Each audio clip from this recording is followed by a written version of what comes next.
ये अल्लाह ताला की हिकमत है कि उसने हर इंसान को अलग मिजाज का पैदा किया है।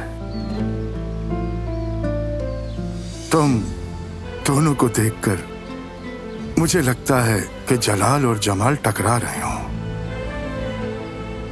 हर इंसान अपनी फितरत के मुताबिक अमल करता है। जलाल वाले जलाली दिखाई देते हैं और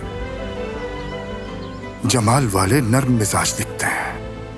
इंसान से उसकी फितरत के खिलाफ करवाना एक बहुत ही बड़ी नाइंसाफी है।